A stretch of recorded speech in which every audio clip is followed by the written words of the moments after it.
Hello YouTube, Robin Hood Bricks here, and today I thought we'd better do a second motorised carnival game for our fairground because otherwise it's going to be all rides. Now from the parts I've gathered here, you can probably guess what motorised carnival game I'm going to be producing today, and that is a hook a duck game. If you're unfamiliar with this game, it's where somebody, like little Robin here, gets a fishing rod with a line with a hook on the end and hooks a duck, which all have little hooks on the back of them, out of a revolving kind of pond.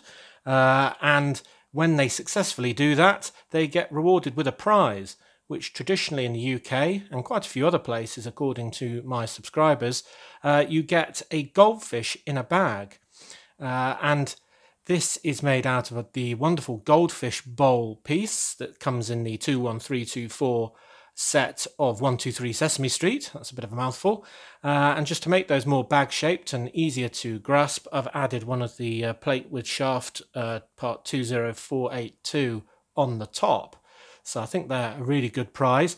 So I'm going to use this stall keeper, who we shall call Kev, for today. So Kev has got a couple of goldfish prizes, and I've got a few more of those as well. We've got the ducks on a revolving carousel, and they, you may know, came from the People Pack, set 60234, and that was the Funfair one from 2019, of course. Now in that set, the game that the family were playing was actually more like sort of throw a hoop over a duck, which I think is kind of mixing two games. I mean, you had a thing where you've got a static target, I always thought, that you were trying to throw hoops over, or you were trying to hook a duck. But I don't mind because I'm going to make a hook a duck game, and these ducks are absolutely fantastic for it. So I'm glad we got those in that set. And then there are two different types of fishing rod, and I've gone for the shorter of the two in this nice brown colour because there'll be a bit more to scale for what we're trying to do. So that is the premise of what we're trying to do, but it will be motorised, and I'm going to go a bit further than just getting this and putting a motor into the bottom of it, because that would be a bit, well, underwhelming, I think. I do want to build kind of a big stall with this in the middle, which sort of limits how close you can get to the ducks, of course. Not that this is particularly a massive game of skill. I mean, it's usually for sort of younger participants who are definitely keen to get their hands on a goldfish because, well, you just hook a goldfish. I don't even think there's a hierarchy of prizes. And I also don't think you can actually lose either. So technically, you're really just buying a goldfish. But anyway, it's good fun. It's nice and bright and colourful. And we've got some really great pieces to include, so I'm definitely keen to have one of these in my fairground. So as with all my other sort of rides and games that are going to be motorised, I'm going to have two ground levels, the one that you'll actually see, which you'll have all of the stall on, and then 3 bricks lower than that, you'll have a recessed sort of fake floor, kind of like a basement, and that's where all the workings will be that you won't see at all when all of the rides are in place. So what I'm going to do first of all is just build the sort of surface floor that we will see. Now I'm going to have to incorporate one of these plates in it just so we can get a hole for a motorised axle to come up through, and in the colour that I'm using for my ground, being this bright green colour, this is the only shaped one, so I couldn't really get a smaller one that's just that size, for instance. So I'm going to do that and put some 2x4s in the gap just to fill it in, just kind of square it off, and that's going to be the sort of section of ground that we're going to be building on today. And then as for the ride itself, or the stall itself, I thought I'd just use some bright colours of white and dark blue, sort of alternating to make the sort of boundary of a stall. And that's partially just because I had these colours to hand, and it's always cheapest. The cheapest bricks are the ones you've already got. Most economical way to build. So that's what I've done. So there we go. So this isn't all held together quite just yet, but there we go. There's our base for the stall. And then I thought I'd use one of these modified plates, which I also got in a relatively recent haul, probably, well, a few months back now, but, you know, I've done quite a few. And I just like this one because it's such a bright colour. It's dark azure in colour, and I just thought that it was just the right shape for a small stall like this, because I don't want this to be a huge complicated build. I want it to be a very sort of relatively small feature in my huge fairground. So I think that's big enough. And it might mean by the time one of these is kind of in the middle or something similar anyway, that Kev here has to stand on the outside collecting people's money and handing them rods rather than operating on the inside, which is maybe where they traditionally stand. But I don't mind that so much. And then I'm just going to add one of these sort of round tiles with the hole in it, just to be where the axle is going to come up through. So that is the surface bit built. Next, I think we need to build the underground version of this and then connect the two. Now, one thing I didn't mention about this was the fact that it is obviously circular, or thereabouts, octagonal if you're going to be picky, but it gives good access all of the way around. And I think that is actually true to life, which is a good point, but it's also good because I can put it absolutely anywhere in my fairground, which makes it very versatile. Because it will look the same from any angle. Indeed, I could put it right near the front because it will be quite low, or I could put it right near the back and it's always going to work from any perspective. So that makes it an extra useful thing in my fairground, which is going to be very difficult to arrange once we've got all of these sub-builds ready to go. So for the bit that is underground, I'm going to temporarily use this. It will probably be based on something less useful than this in due course, but for today this makes for an easier surface to build on. And the difference in height between this level, being the basement level, and the ground level is 3 brick height, and essentially these are nice, good, strong pieces that are 3 bricks high. So I'm going to use that to kind of act as the bracer between that level and this. So it'll kind of look like that, but all you'll see in the end will be a view that's kind of like that when everything else is joined together. So then I need a medium motor, and I'm powering my entire fairground with power functions. So we need a power functions medium motor. These are part 8883. Just if you're interested, they're out of production now, unfortunately. But these are great because I can stack them one on top of the other for a power supply, and then power many, many rides or stalls all in one go. So let's test that. Yep, that's working fine. So what I really need to do is convert the motion that's currently in that direction into kind of a vertical direction as well. So what I'm going to need for that is a gearbox. That basically changes the direction very well. And I think these have got a different height. Yes, they do. See, that's not aligned there. So what I'm going to have to do is just mount that on a 2x4 brick. I'll probably use a different color when I put it in its final position because that will be more useful for ground level. Yep, we can see those are aligned. So the first thing I need to do is put a gear in there. Then I can put a nice long axle through everything and into my motor. Just check that's still going. Yep, there we go. And then I'm going to have another beveled gear here that will connect with that.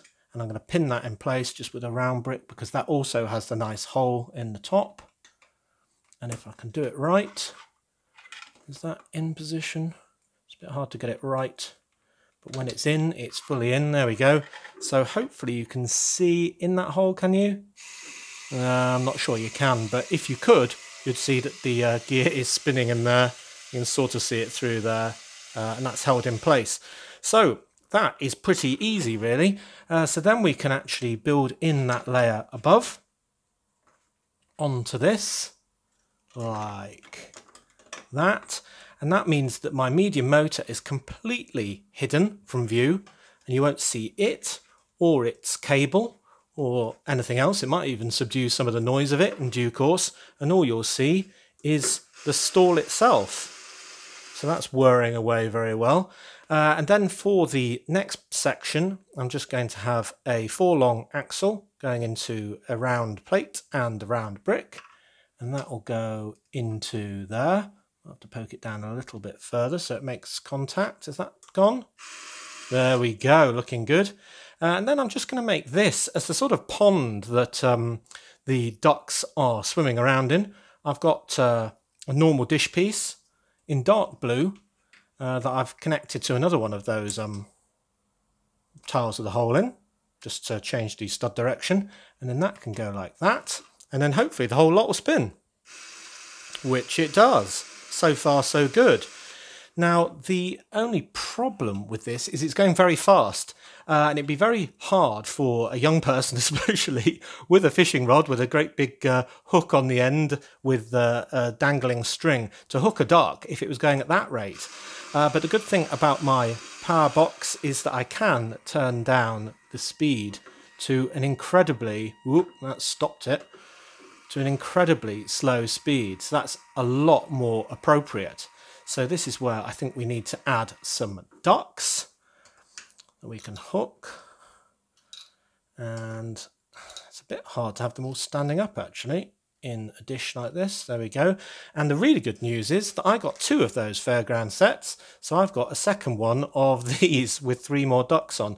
And you can see it's already missing a few pieces. And that's just because they've already been cannibalized for other builds.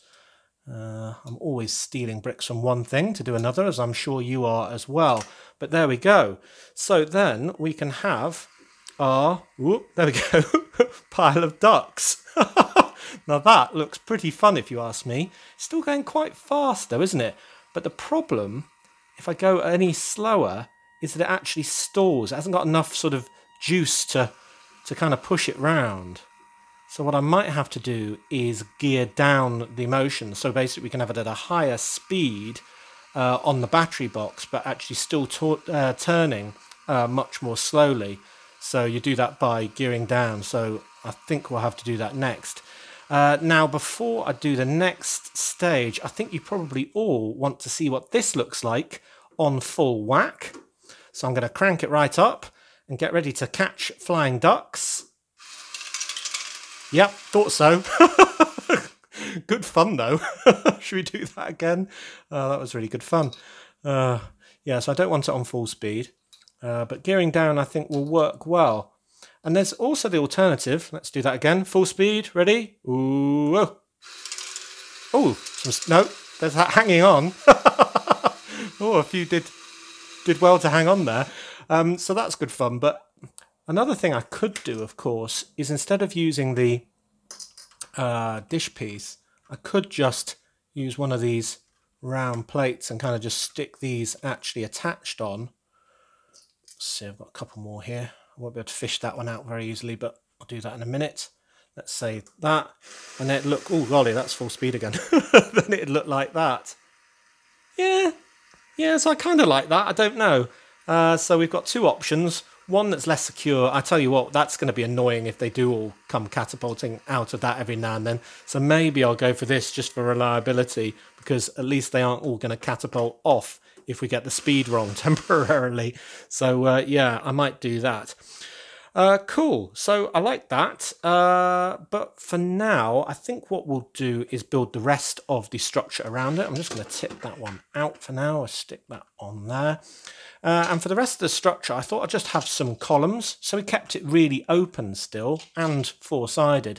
I thought I'd just have some stripy columns on each of the 4 corners, and I was going to actually alternate it with the colours that are on the bottom level, and then I could have a very sort of flat roof, and again I'm just using these pieces because I've got them really. I didn't sort of go out to specially purchase this shaped roof for this Carnival game, and this is going to be absolutely impossible to attach with a camera in front of my face, I imagine, so I'll just do a rough job for now. Where's that supposed to connect? Is it there? Anyway, you get the idea. So that is, let me just pull back and wind up. That is my rough idea once I've got the spacing right for my ride, or rather my Carnival game. So yeah, there we go.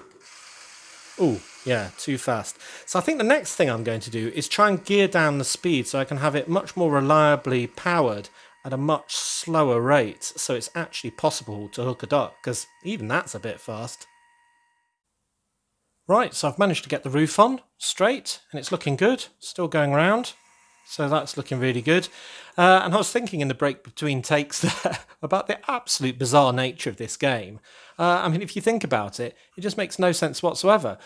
We give a fishing rod to a child to hook a rubber duck so they can win a goldfish in a bag.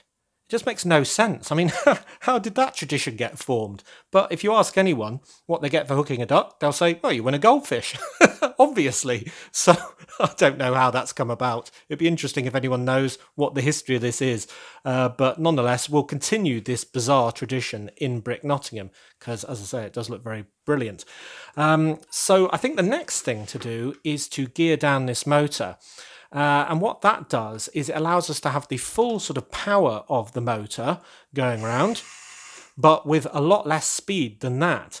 By using a combination of gears, you keep all of the strength of the motor, but reduce the speed at the other end. And that means that you have more torque, essentially. So if you haven't followed that, you might do when I demonstrate it. So we'll put this to one side. In fact, no, not yet, because I need the motor out of here, so that's come out quite easily actually. That's good. So I'm going to basically build a setup on here just so we can see what we're doing, and the first thing I need to do is mount this on one side, and then we'll have a combination of gears running from here. So if I do that on 2 plate height, then that should be lined up with the whole of the motor. Yep. And then we can put our first small gear in. So if we look at the speed of that, it's whizzing around like crazy. Now that will then power a bigger gear. Oh, now that won't fit there because of the floor. So we're actually going to have to raise everything up because this will be attached to studs. So if we do it on some bricks instead, will that clear? Yeah, that'll clear that. I'm going to have to mount the motor on a plate as well. Okay, right. So, to recap, that was going pretty fast. And then we put this in, and then this should be slowed. You can see that it's a lot slower than the other one. And that's because for every, I don't know, 10 turns of this is only turning about 5 times. Now, somebody's going to tell me the exact ratio. That's got 8, and this has got about 40 or something. So it's sort of 8 to 40, so 5 to 1, if that is what it is. I think it's less than that. I think it's 24 or something. Somebody will say in the comments, probably several people. So that's already slowed it down. So now we need to do that again. But I am going to have to get a bit further away from the motor. So I'm going to add a spacer one. So that will go at the same speed as that one. But on the other side of that, I'm going to add a small gear.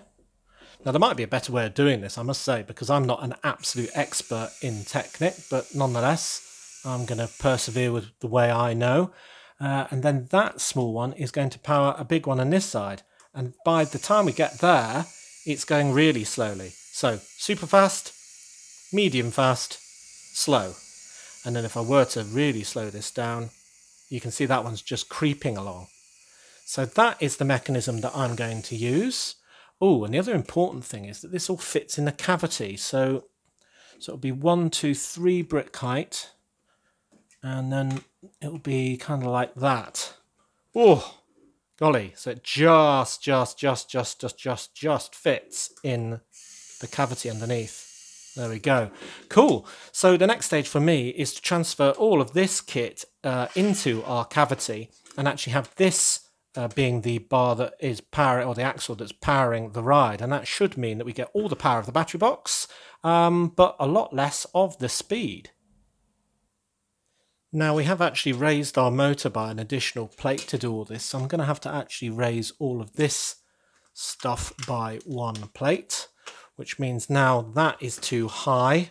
So I'm going to get rid of that and replace it with 2 of these plates instead with the hole in.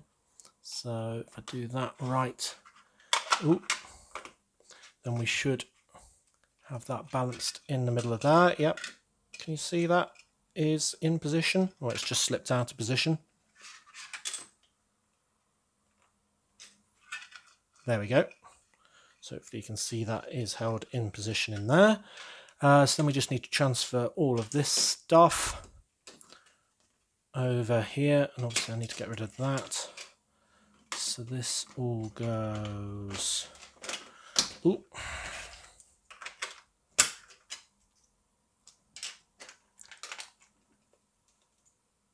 Where did my Technic brick go? There we are. That all goes like that. All right, then we can push that through there. We need this gear here, and then hopefully that is going to power that really slowly. Oh yes, can you see that just creeping around there? And we're on full whack on the motor, so that's really good.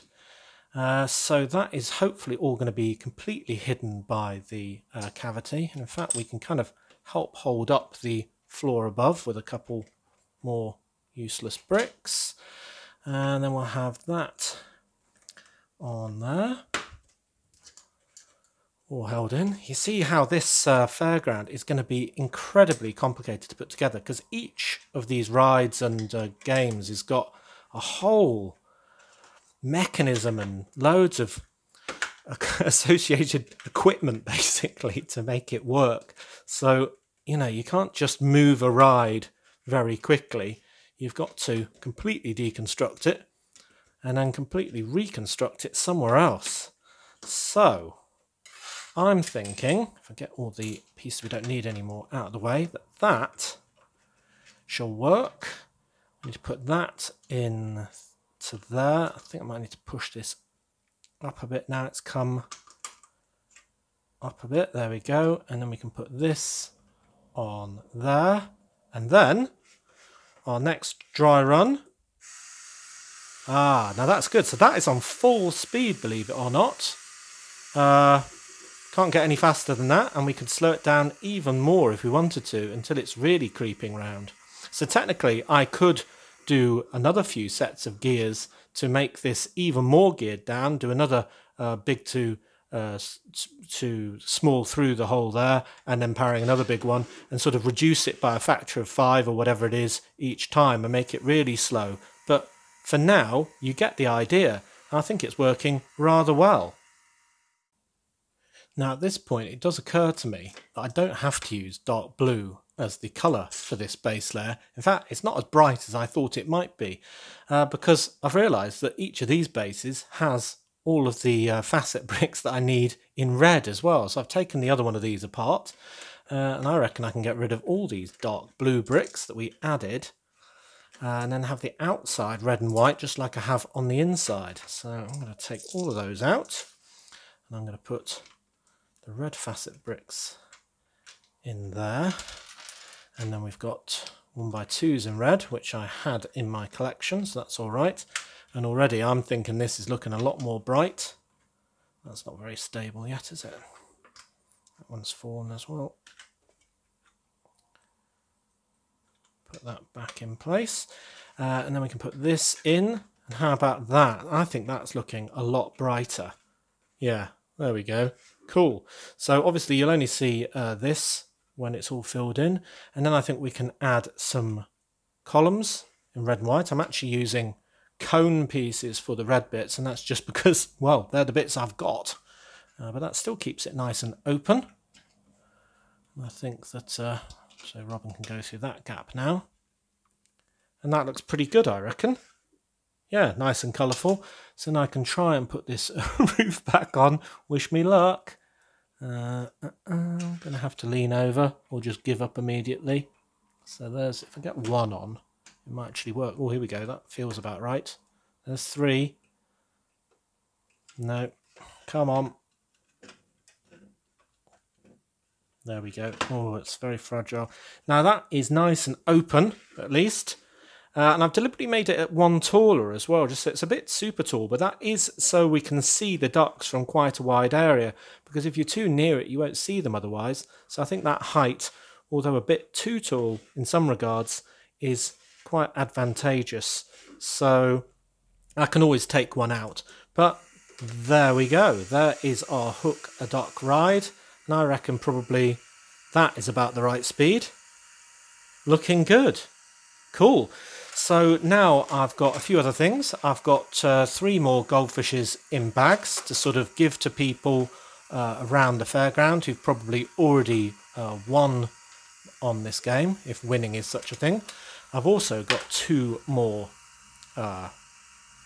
fishing rods, and I'm going to give one to this young lady here, who is from, well, she's actually, let me turn this off, she's actually exclusive to the Fairground accessory set, which is 40373, but she's obviously been to the face painter already and has got a wonderful sort of unicorn shirt on, so I really like her, so she can be playing as well. And then I've also got the Series 16 babysitter, just to represent somebody who's a little bit older, perhaps playing the game as well for nostalgic reasons. So there we go. So we've got loads of people enjoying this game. Right. So then the only thing really then to consider is kind of a 3D sign. And for that, I'm probably going to move the camera a little bit higher. Right, so for the 3D sign, I figured, well, what I really need is a hook and a duck for a hook a duck, really. So I'll take Robin's fishing rod, and I'll take one of the ducks from inside here. Oh, I've destroyed a pillar. Better put that back or it will fall down. And I kind of thought I'd want something along the lines of sort of that as a 3D sign. And that's going to be a bit tricky because, I mean, this nice roof has got very few studs on it at all. So it might be a bit trickier, a bit easier said than done. So the first thing I thought I'd do is just try different ways of attaching things. And for the duck, I'm going to use one of those cool pieces for motion that came with the DC series, minifigure series people. And I kind of put the duck on there, put it in a hollow stud, and it kind of looks like it's been hooked. And then for the actual rod, if I use one of these pieces just to connect it to a modified plate, then kind of looks like that. And that kind of looks like somebody's hooked a duck, sort of diagonal angle for the sign. And I kind of like that, apart from the fact that it's black and it looks a bit less joyful than the rest of the whole build with all of its lovely red and white. So I kept going, but I do like the idea. So I'm going to keep the special piece and the duck, but I'm going to get rid of all of these black pieces. And instead, I'm going to use these kind of rounded plates that I seem to have accumulated from a number of builds that I've taken apart. So they must have been things like hidden side sets and stuff like that. And I'm just going to put 4 of those on a diagonal, kind of equidistant, nice and spaced, because I think that gives it a bit of colour. And then I'm just going to join them in the middle with a blue kind of pond type piece, which sort of represents the pond in the middle there that all of the ducks are in. And then I can add the hook duck to one of those. And then on the other side, I can put a grabber kind of on a stick and have that supporting the fishing rod. So how about that? So similar to the black version, but I think a lot more bright and colourful and quite fun actually. So yeah, that's my 3D sign for the top of there. We can't get anything too massive. It'd be quite fun if we had a huge rubber duck. But yeah, I don't have a piece for that. But yeah, there we go. So there is my Hook a Duck Carnival game, and I think it looks pretty good fun actually. But as always, do tell me what you think, because I'd really be interested in your ideas and potential improvements.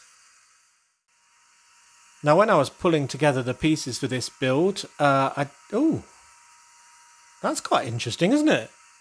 Her rod is moving ever so slightly. Do you see that? When the ducks are going by, they're actually hitting her rod, and it looks like she's actually playing the game.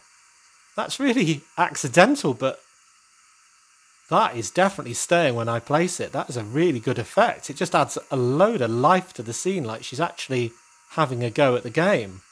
Oh, I love that. Anyway, as I was saying, when I was hooking out the elements for this build, no pun intended, I was looking through my kind of bag of small Fairground builds, including all the other ones from that Funfair People Pack 60234, and one build that popped out into my mind was this one, and it's a really bright test your strength game, and it's really quite fun because you, even as a human, can play it by thwapping the thing with your mallet, and if you're super strong then it will go up all the way and hit the bell at the top.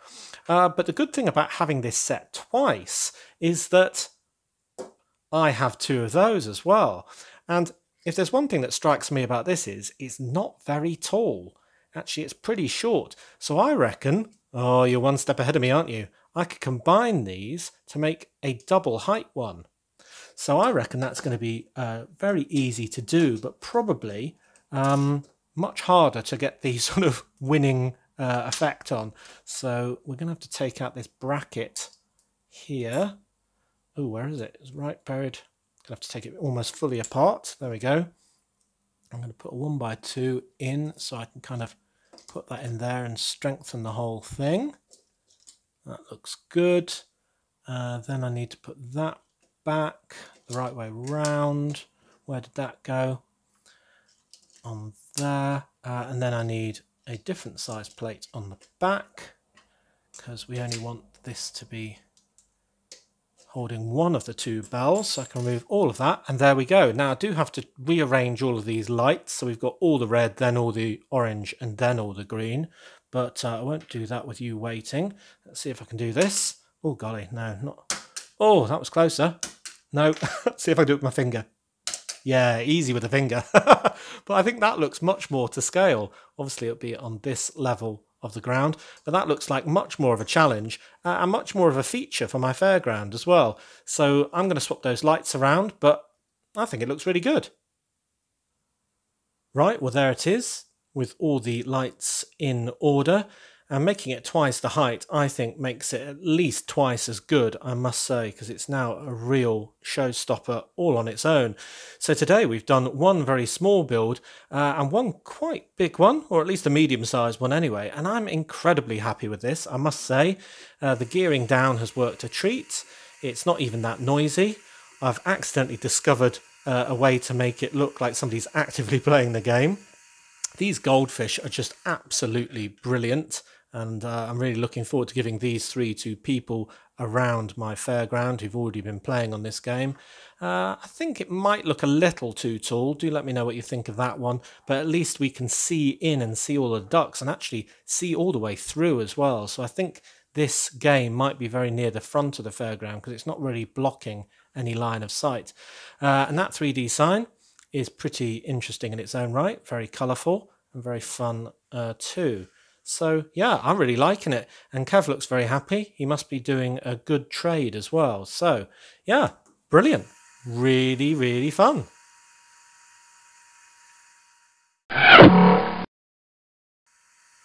So as always, thank you very much for watching. It is appreciated.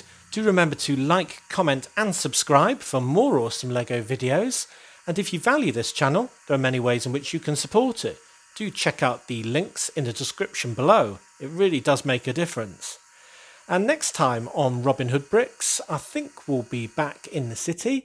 I'm kind of considering a train build. I might even start the renovations of my train shed, which might be quite good fun.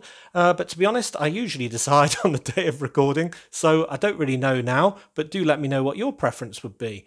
But whatever we get up to, I'm sure we'll have a great time. So, see you then!